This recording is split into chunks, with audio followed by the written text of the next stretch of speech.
Dairy corporation chairman Gutta Amit Reddy ఉన్నారు.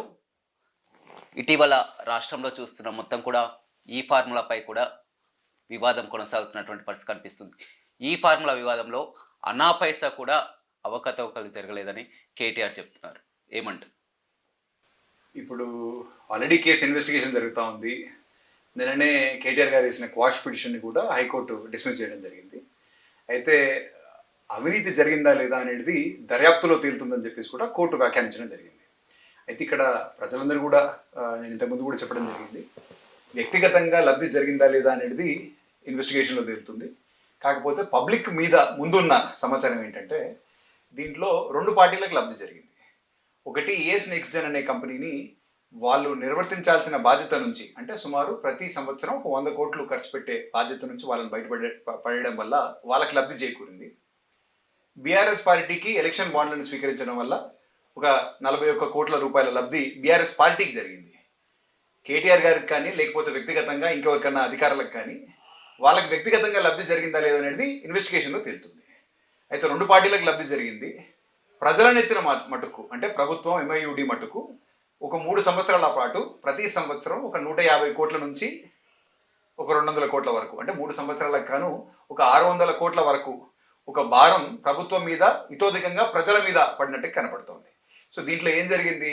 ప్రజల మీద భారం లబ్ధి మటుకు ఏఎస్ నెక్స్ట్ జెన్ అనే కంపెనీకి లేకపోతే బీఆర్ఎస్ పార్టీకి జరిగింది. కాబట్టి దీంట్లో అవినీతి కానీ లేకపోతే ఏవైనా అనైతిక చర్యలు ఏమైనా జరిగినాయా లేదా అనేది ఇన్వెస్టిగేషన్లో తెలుస్తుంది అనేది మటుకు నా అంటే ఈ ఫార్ములా లిస్ట్లో ముందుగా మీరు అన్నట్టుగా ఏఎస్ నెక్స్ట్ జెన్ కో అనేది మొత్తం కూడా తెర మీదకి వచ్చింది. తర్వాత ఈ గ్రీన్ కో అనేది, అంటే గ్రీన్ కోకి ఏఎస్ నెక్స్ట్ జెన్కి డిఫరెన్స్ ఏంటంటే గ్రీన్ కో అనేది రెన్యూబుల్ ఎనర్జీ రంగంలో భారతదేశంలో ఎస్టాబ్లిష్ అయిన కంపెనీనే. అయితే ఏఎస్ నెక్స్ట్ జెన్ అనేది గ్రీన్ కోకి సంబంధించిన ఫౌండింగ్ ప్రమోటర్స్ ఎవరైతే ఉన్నారో అనిల్ చల్మల్ శెట్టి గారు కానీ మహేష్ కొల్లి గారు కానీ వీళ్ళిద్దరూ వ్యక్తిగత స్థాయిలో ఏఎస్ నెక్స్ట్ జెన్ అనే కంపెనీని ఏర్పాటు చేయడం జరిగింది. వాళ్ళకు క్రీడాపరమైన అంశాల మీద లేకపోతే స్పోర్ట్స్ స్పాన్సర్షిప్స్ మీద ఏ విధమైన వాళ్ళకు ఎక్స్పీరియన్స్ లేదు.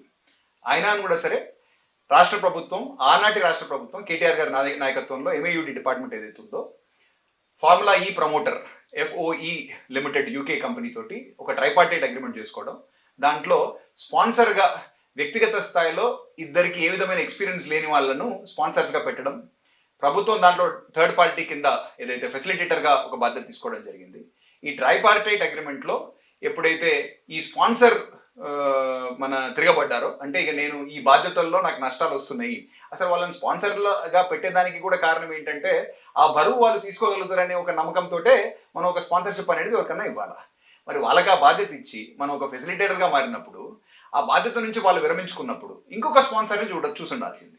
ఆ రోజు స్పాన్సర్ని చూడకుండా ప్రభుత్వమే ఆ స్పాన్సర్ బాధ్యతలను తీసుకోవడం, దానివల్ల ప్రజల మీద ఇతోధికంగా సుమారు ప్రతి సంవత్సరం 150 కోట్ల దాకా భారం పడ్డం అనేది అది కొద్దిగా అనైతికంగా జరిగింది అనేది, అది జరగడంలో అంటే మొదటి ట్రైపార్టైట్ అగ్రిమెంట్ని క్యాన్సిల్ చేసుకోవడం, రెండో అగ్రిమెంట్ ఆగమేఘాల మీద చేసుకోవడం, ఆ చేసుకోవడంలో ఏ విధమైన రూల్స్ కానీ ఏది ఫాలో కాకపోవడం. ఎందుకంటే ఒక అగ్రిమెంట్ చేసుకోవాలనుకున్నప్పుడు ఫస్ట్ లీగల్ డ్రాఫ్ట్ తయారు కావాలా, లీగల్ డిపార్ట్మెంట్ నుంచి డ్రాఫ్ట్ ఓకే కావాలా, ఫినాన్స్ డిపార్ట్మెంట్ నుంచి కూడా డ్రాఫ్ట్ అప్రూవ్ కావాలా.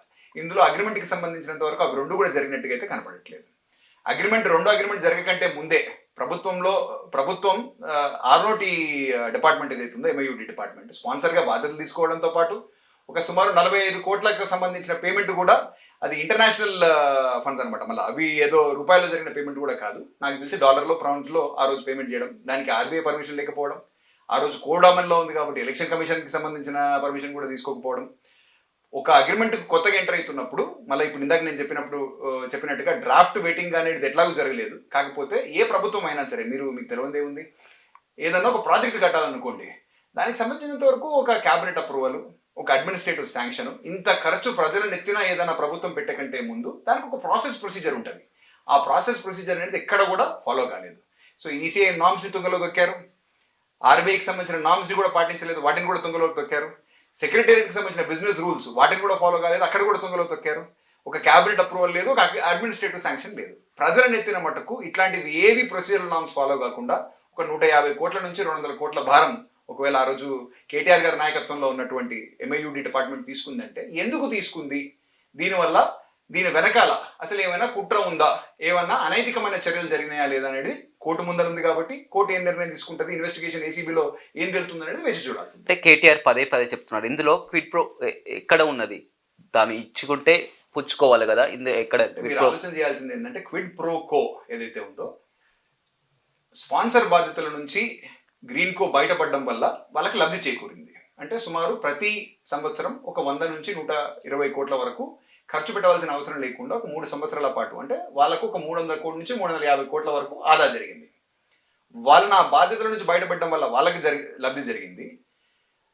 అదే గ్రీన్ కో ఆర్ ఏజ్ నెక్సన్ కి సంబంధించిన ప్రమోటర్స్ కి సంబంధించిన అనేక సబ్సిడరీల నుంచి అదే సంవత్సరం 2022వ సంవత్సరంలో సుమారు ఒక 40 నుంచి 41 కోట్ల రూపాయలు ఎలక్షన్ ఫండ్ల రూపాయన బీఆర్ఎస్ పార్టీకి దగ్గరే. వ్యక్తిగతంగా కేటీఆర్ గారికి దక్కకపోవచ్చు కాకపోతే ఆయన ఆధ్వర్యంలో నడుస్తున్నట్టుగా లేకపోతే వాళ్ళ కుటుంబానికి సంబంధించిన ఆధ్వర్యంలో నడుస్తున్నట్టు బీఆర్ఎస్ పార్టీ ఏదైతే ఉందో దానికి ఇతోదకంగా ఒక 40 కోట్ల రూపాయలు 41 కోట్ల రూపాయల దాకా ఎలక్షన్ ఫండ్స్ దక్కినాయి. వాళ్ళకి లబ్ధి జరిగింది. ఆ లబ్ధికి మళ్ళా రిటర్న్ గా బీఆర్ఎస్ పార్టీకి లబ్ధి జరిగింది. కాబట్టి క్విడ్ కో ప్రో అంటే ఇవ్వడం పుచ్చుకోవడం రెండు జరిగినాయి. కాబట్టి అది మరి లేదని చెప్పేసి కేటీఆర్ గారు ఎందుకు అనుకుంటున్నారు? మరి భరోసా అనేది వాళ్ళ పార్టీ కాదా? ఆ పార్టీకి సంబంధించిన మరి వర్కింగ్ ప్రెసిడెంట్ గా కేటీఆర్ గారు లేదా? వ్యక్తిగతంగా తన జేబులోకి పైసలు పోతూనే పోయినట్ట ఒకళ్ళకి లబ్ధి చేకూర్చి దానివల్ల వాళ్ళ నుంచి తీసుకునేది ఏదైతే ఉందో అది పార్టీకి తీసుకోవడం అనేది కూడా క్విడ్ ప్రో కోకే కిందకే వస్తుంది. కాబట్టి దయచేసి ప్రజలందరూ కూడా ఆలోచన చేస్తున్నారు. వ్యక్తిగత స్థాయిలో ఇంకేమైనా లోటుపాట్లు జరిగినాయా, ఇంకేమైనా అనైతిక చర్యలు కానీ లేకపోతే డబ్బులు ఇచ్చుకోవడం పుచ్చుకోవడం కానీ జరిగినాయి అనేది ఇన్వెస్టిగేషన్ లో తెలుస్తుంది. కాబట్టి దాని గురించి ఈరోజు వ్యక్తిగతంగా నేనేమి కామెంట్ చేయలేదు. అంటే ఎలక్ట్రల్ బాండ్లు కూడా మొదటగా మీరే తెర మీదకి తీసుకొచ్చినట్టుంది. బీఆర్ఎస్ పార్టీ కింద ఇచ్చారు గ్రీన్ కో నుంచి కూడా ఎలక్ట్రల్ బాండ్ల విషయం. అంటే వ్యక్తిగతంగా నేను తెర మీద తీసుకొచ్చేదానికంటే సుమారు సుప్రీంకోర్టు ఎప్పుడైతే జడ్జిమెంట్ ఇచ్చిందో ఎస్బీఐ అనేది ఎలక్ట్రల్ బాండ్స్ ఎవరు కొన్నారు, అవి ఎవరికి ఇచ్చారు, ఏ పార్టీ ఎన్కాష్ చేసుకుంది అనేది సుమారు ఒక సంవత్సరంన్నర ముందే ఎస్బీఐ అనేది దాన్ని ఆ ఇన్ఫర్మేషన్ పబ్లిక్ రికార్డులోకి తీసుకొచ్చారు. బీఆర్ఎస్ పార్టీకి గ్రీన్ కో అనేది 40 కోట్ల పైసలకు మన ఎలక్ట్రల్ బాండ్స్ ఇచ్చారని చెప్పేసి ఇన్ఫర్మేషన్ అన్ని పబ్లిక్ ప్లాట్ఫామ్స్ లో ఒక 6-7 నెలల ముందు నుంచే ఉంది. కాకపోతే ఎప్పుడైతే ఈ ఫార్ములా ఈకి సంబంధించిన ఇన్వెస్టిగేషన్ జరుగుతుందో ఈ ఇన్వెస్టిగేషన్ జరిగినప్పుడు ఆ పబ్లిక్ అవైలబుల్ ఇన్ఫర్మేషన్ రెండు కూడా కలిపి చూసినట్టయితే దీంట్లో కుట్ర కోణం ఏమైనా దాగుందా అనేది అనుమానం వ్యక్తం. నిన్న అదే విషయంపై కూడా కేటీఆర్ కూడా మాట్లాడడం జరిగింది. Greenko only electoral bond only BRS పార్టీకే కాదు, కాంగ్రెస్ పార్టీకి ఇచ్చింది, బీజేపీ పార్టీకి ఇచ్చింది, అన్ని పార్టీలకు కూడా వారు ఎలక్ట్రల్ బాండ్లు ఇచ్చారు. మీరు అన్నట్టు ఒకవేళ ఇతోతకంగా ఏ విధమైన మనకు లబ్ధి చేకూర్చకుండా ఎవరైనా ఎలక్టోరల్ బాండ్ ఇస్తే తప్పులేదు, దాన్ని ఎలక్టోరల్ బాండ్ అంటారు. ఫర్ ఎగ్జాంపుల్ మీరు ఎలక్షన్లో కాంటెస్ట్ చేస్తున్నారు ఆర్ మీ పార్టీ కాంటెస్ట్ చేస్తుంది, నేను ఒక వ్యాపారస్తుడిగా నేను మీకు సపోర్ట్ చేసే దాని గురించో లేకపోతే మీకు ఎలక్టోరల్ బాండ్ ఇవ్వడంలో తప్పులేదు. కాకపోతే నేను వ్యాపారస్తుడిగా మీ నుంచి లబ్ధి పొందుతూ ఆ లబ్ధికి అగెయిన్స్ట్ నేను మీకు మళ్ళీ ఒక ఎలక్టోరల్ బాండ్ ఇచ్చినాను అనుకోండి, దాన్ని ఇచ్చిపుచ్చుకోవడం అంటారు అనమాట. దాంట్లో అనైతికత ఉంది. ఎలక్టోరల్ బాండ్స్ అనేది ఏ విధమైన లబ్ధి తీసుకోకుండా ఇవ్వడం అనేది ఎలక్టోరల్ బాండ్. కానీ మీ వల్ల లబ్ధి తీసుకుంటూ నాకేదో బెనిఫిట్ అయ్యింది, నేను మళ్ళీ మీకు రిటర్న్గా ఎలక్టోరల్ బాండ్ ఇవ్వడం అనేది అది ఆర్థిక లావాదేవీ అనమాట. దీంట్లో ఎక్స్చేంజ్ జరిగింది. కాబట్టి క్విడ్ ప్రోకో జరిగింది అనేది పబ్లిక్లో నడుస్తున్న చర్చ. వాస్తవాలు ఏంటి ఏం సంగతి అనేది ఏసీబీ ఇన్వెస్టిగేషన్ కానీ లేకపోతే హైకోర్టు కానీ తెలుస్తాయని చెప్పేసి అనుకుంటున్నాను. కానీ ఒక అంతర్జాతీయ స్థాయిలో హైదరాబాద్ బ్రాండ్ ఇమేజ్ని పెంచడానికే ఈ ఫార్మాను తీసుకొని రావడం జరిగింది. అది తాను చేశానని కూడా కేటీఆర్ పదే పదే చెప్తున్నటువంటి పరిస్థితి వాస్తవం. ఇప్పుడు ఏ విధమైన అంతర్జాతీయ వ్యాపార సంస్థ అయినా లేకపోతే ఏదైనా అంతర్జాతీయ ఖ్యాతిగాంచిన ఈవెంట్ కానీ ఎవరైనా హైదరాబాద్కి తీసుకొచ్చేటట్టయితే దాన్ని ఎవరైనా సరే, నేనైనా సరే, ఎవరైనా సరే ఆహ్వానించదగ్గదే. నేను కూడా కేటీఆర్ గారు ఆ రోజు మన ఫార్ములా ఏదైతే గ్రీన్ ట్రీ ఉందో హైదరాబాద్కి వచ్చినప్పుడు నేను కూడా ఆ రోజు మీరు బీఆర్ఎస్ పార్టీలో ఉన్నారు కాబట్టి అభినందించారు, ఇప్పుడు కాంగ్రెస్ పార్టీలో ఉన్నారు కాబట్టి రాజకీయాలతో సంబంధం లేకుండా ఈ రోజు నేను ఆ రోజు ఏ పార్టీలో ఉన్నా ఈ రోజు ఏ పార్టీలో ఉన్నా రాజకీయాలతో సంబంధం లేకుండా ఎవరు మంచి నిర్ణయాలు తీసుకున్నా ఆ నిర్ణయాలను మనం ఆహ్వానించాల్సింది. దాన్ని ఇప్పుడు ఒక పెట్టుబడిదారుని మనం హైదరాబాద్కి తీసుకొచ్చి వాళ్ళతో మంచి పెట్టుబడి పెట్టి ఒకవేళ కేటీఆర్ గారు పెట్టించి ఉంటే దాన్ని మనం ఆహ్వానించాల్సింది, దాన్ని తప్పుపట్టాల్సిన అవసరం లేదు. కాకపోతే దీంట్లో ఎప్పుడైతే ఒక అనైతికమైన అండర్స్టాండింగ్ ఉంది అనే పాసిబిలిటీ ఎప్పుడైతే బయటపడుతుందో అప్పుడు, ఎందుకంటే నేను ఆహ్వానించిన రోజున ఏదైతే గ్రీన్ ట్రీ అనేది 2022లో అగ్రిమెంట్లో తీసుకున్నప్పుడు ప్రభుత్వం నెత్తిన ఏ బాధ్యత లేదు, బరువు లేదు. ఆ రోజు ఒక ప్రమోటర్ ఉన్నాడు ఫార్ములా ఈ, ఒక స్పాన్సర్ ఉన్నాడు ఏస్ నెక్స్ట్ జెన్. వాళ్ళిద్దరి సపోర్ట్ తోని ప్రభుత్వం ఓన్లీ వాళ్ళకు ఒక వ్యవస్థ క్రియేట్ చేసింది. ఏది వాళ్ళకు చూసే వాళ్ళకు ఆ రేస్ ట్రాక్ నిర్మాణం కానీ లేకపోతే ఫెసిలిటీస్ కొన్ని ఏమన్నా ఉంటే రెస్ట్ రూమ్స్ కానీ కూర్చునే దానికి ప్లేసెస్ కానీ రేస్ ట్రాక్ కానీ ఇవి ప్రభుత్వం చేసింది. అంతవరకు చేయడంలో ఏ విధమైన తప్పు లేదు. కాకపోతే ఎప్పుడైతే స్పాన్సర్ విరమించుకున్నప్పుడు ఆ స్పాన్సర్ ఏదైతే నిర్వర్తించాల్సిన బాధ్యత ఏదైతే ఉందో ఆ 150 నుంచి 200 కోట్లు ప్రతి సంవత్సరం పెట్టే ఏదైతే భారం ఉందో అది ప్రజల నెత్తిన అంటే పెట్టినప్పుడు స్పాన్సర్ విరమించుకున్నప్పుడు ఎవరు కూడా రారు కాబట్టి అతను మళ్ళీ ఇప్పుడు బ్రాండ్ ఇమేజ్ ని తగ్గించొద్దని. మీరు మీరు అన్న దాంట్లో వాస్తవం ఏంటంటే మరి అట్లాంటప్పుడు చాలా రేసులు జరుగుతుంటాయి బయట. మరి ప్రజలతోని వాటికి లాభమా నష్టమా అనేది బేరీజు వేసుకోకుండా స్పాన్సర్ ఉన్నప్పుడు చేయడంలో తప్పులేదు. ఎవరైనా సరే దీని వల్ల లాభమైందని కానీ అతనే చెప్పాడు కదా నీల్సన్ సర్వే ద్వారా. ఇప్పుడు నీల్సన్ సర్వే అనేది కూడా మీరు ఆలోచన చేయాల్సింది. నేను మొన్న కూడా ఇంకోళ్ళు అడిగితే కూడా చెప్పిన నీల్సన్ సర్వే అనేది అది స్పోర్ట్స్ ఒక కన్సల్టింగ్ కంపెనీ. వాళ్ళకు ఎవరు ఫీజు ఇస్తే ఆ ఫీజు ఇచ్చే వాళ్ళకి అనుకూలంగా అంటే కేటీఆర్ సర్వే చేయించుకున్నారంట. కేటీఆర్ కాకపోయినా ఫార్ములా ఈ అనేది ప్రమోటర్ కదా, ఎవరో గోళ్ళు వాళ్ళకి ఆ డబ్బులు ఇస్తే ఇప్పుడు నేను ఒక ప్రమోటర్ లాగా ఉన్నా ఫార్ములా ఈని ఇండియాకి తీసుకొస్తానని చెప్పేసి మీకు చెప్తాను, దీనివల్ల ఇంత లాభం జరుగుతుంది అనేది నేను మీకు ఒక రిపోర్ట్ ఇస్తేనే కదా మీరు నన్ను తీసుకునేది. సో నాకున్న వ్యక్తిగతంగా అనుమానం ఏంటంటే ఈ నెల్సన్ సర్వే అనేది ఫార్ములా ఈ అనే సంస్థ వాళ్ళ వ్యాపారం కోసమని వాళ్ళ మార్కెటింగ్ కోసం అని చెప్పేసి ఆ రిపోర్ట్ తయారు చేసింది అనేది.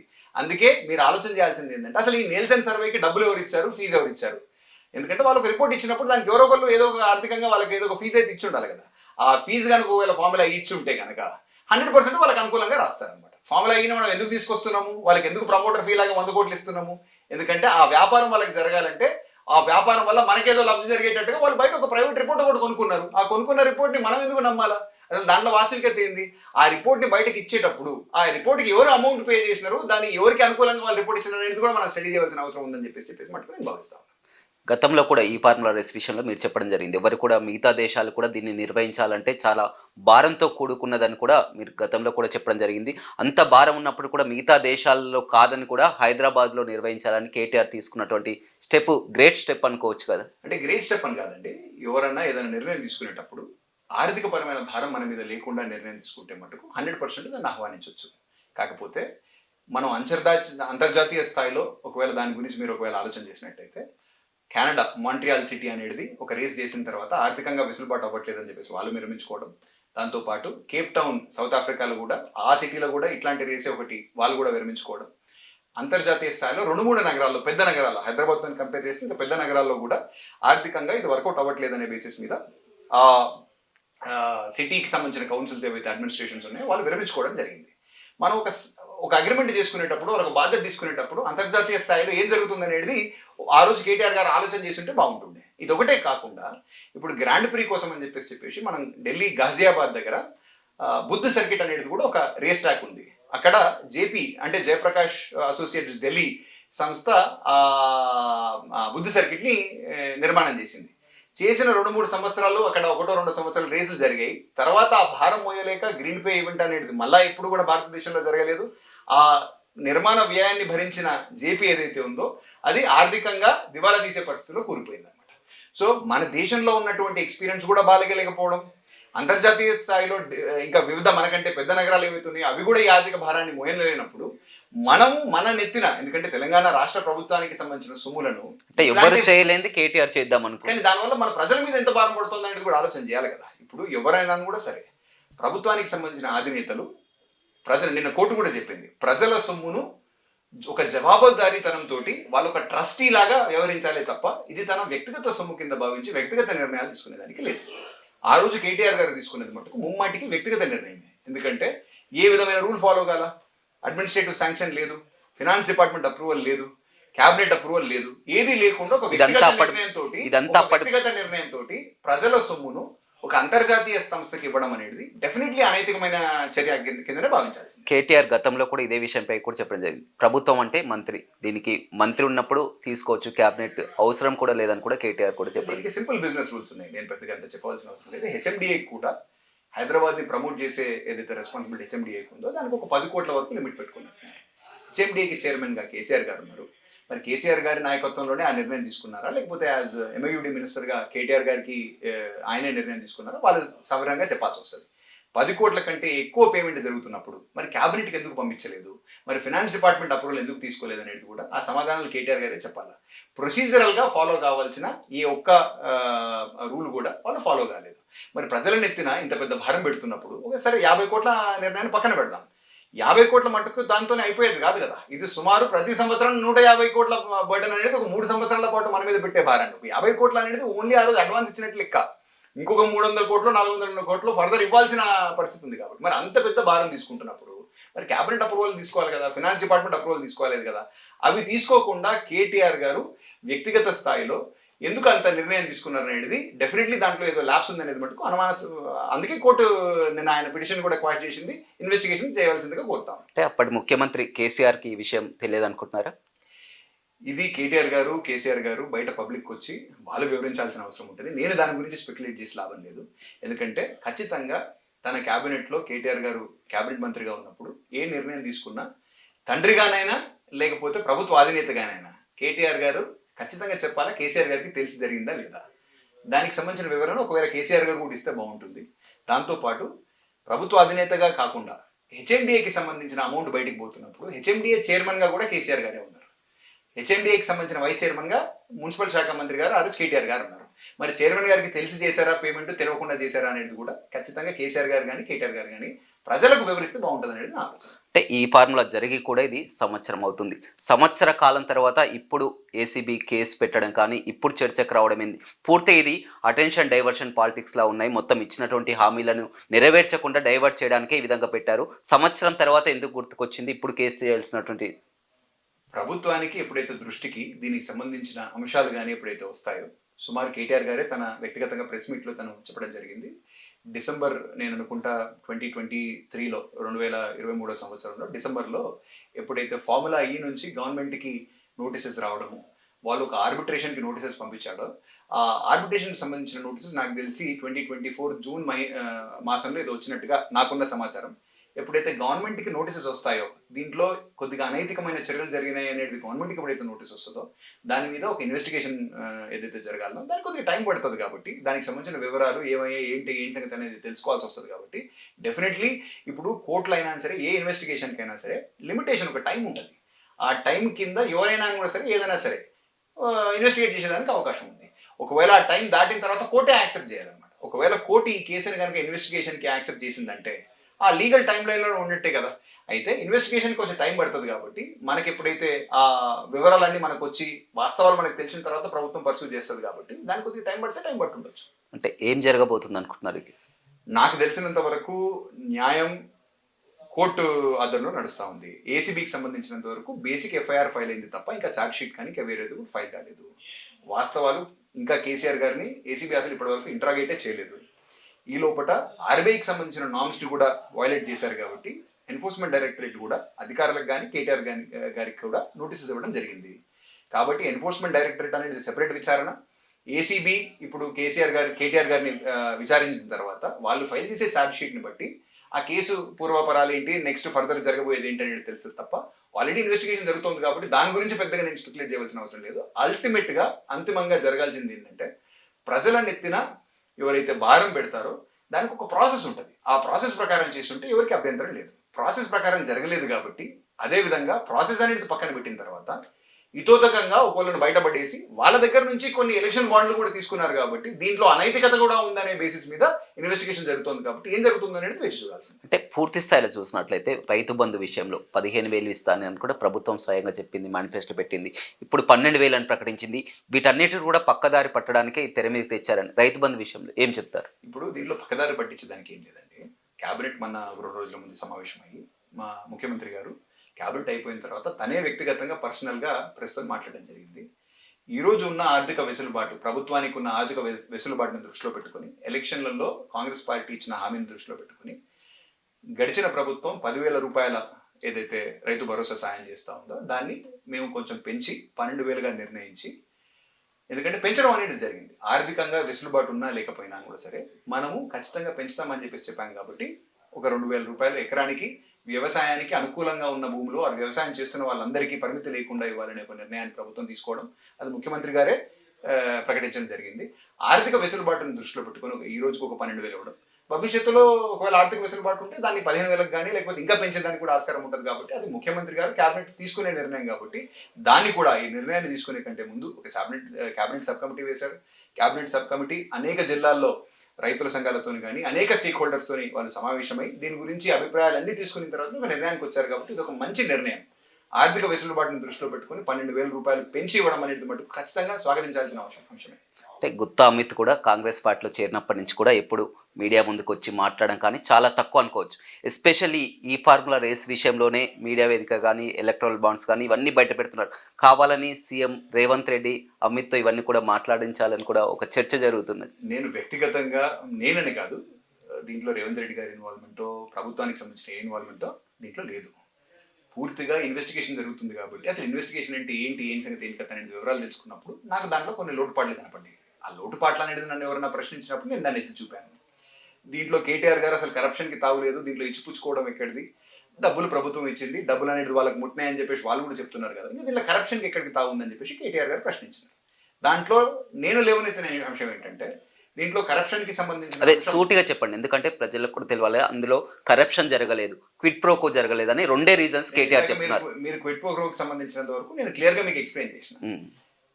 బాధ్యతల నుంచి బయటపడడం వల్ల ఏస్ నెక్స్ట్ జన్ కి లబ్ధి జరిగింది. సుమారు ప్రతి సంవత్సరం ఒక 100 కోట్లు వాళ్ళకు మిగులుతున్నాయి. దానికి పర్యవసానంగా వాళ్ళు బీఆర్ఎస్ పార్టీకి ఒక 41 కోట్లకు సంబంధించిన ఎలక్షన్ బాండ్లు ఇచ్చారు. అది ఖచ్చితంగా బీఆర్ఎస్ పార్టీ ఎన్కాష్ చేసుకుంది, ఇవ్వడం జరిగింది, పుచ్చుకోవడం కూడా జరిగింది. అంటే గవర్నమెంట్ కు 100 కోట్లు ప్రతి సంవత్సరం కూడా ఈవెంట్ జరిగినప్పుడు 100 కోట్లు నష్టం, 100 కోట్లు పడించినప్పుడు కేవలం ఒక 40 కోట్ల కోసం కేటీఆర్ ఈ విధంగా ఎట్లా చేస్తారనుకో. అంటే ఏదైనా సరే అమౌంట్ పెద్దదా చిన్నదా అనేది మీరు పక్కన పెడితే ఒక 100 కోట్లు ఒకవేళ మిగిలిచ్చే దాని గురించి దానికి ఒక 40 కోట్లు ఒకవేళ వాళ్ళు బీఆర్ఎస్ పార్టీకి ఇస్తే దాంట్లో బీఆర్ఎస్ పార్టీకి లబ్ధి జరిగింది, మన ఏజ్ నెక్స్ట్ జన్ కి లబ్ధి జరిగింది, ప్రజల నెత్తిన మటుకు భారం పడ్డది. ప్రజల నెత్తిన భారం పడ్డది కాబట్టి ఆ భారాన్ని ప్రజల నెత్తిన మోస్తున్నప్పుడు ఫాలో కావాల్సిన ప్రొసీజర్ కానీ శాంక్షన్ కానీ ఏది తీసుకోలేదు కాబట్టి ఈ ఇన్వెస్టిగేషన్ జరుగుతూ ఉంది. ఇన్వెస్టిగేషన్ ఏం చెప్తుందో వేచి చూడాల్సింది. రైట్, చూడొచ్చు మొత్తం మీద ఇందులో ఈ ఫార్ములా విషయంలో అవినీతి జరగలేదని, క్విడ్ ప్రోకో జరగలేదని కేటీఆర్ చెప్పిన దాంట్లో అసలు నిజం లేదని, ఖచ్చితంగా ఇందులో ఈ ఫార్ములా రేస్లో చాలా క్లియర్గా అవినీతి క్విడ్ ప్రోకో అనేది కళ్ళకు కొట్టొచ్చినట్టు కూడా కనపడుతున్నాయి. ఖచ్చితంగా ఈ ఫార్ములా విషయంలో కూడా తప్పిదం జరిగిందని కూడా గుత్తా అమిత్ రెడ్డి చెప్తున్నారు. మరిన్ని వీడియోస్ కోసం ఛానల్ ని సబ్స్క్రైబ్ చేయండి. లేటెస్ట్ అప్డేట్స్ కోసం వాట్సాప్ ఛానల్ ని ఫాలో అవ్వండి. అండ్ లింక్ డిస్క్రిప్షన్ లో ఉంది.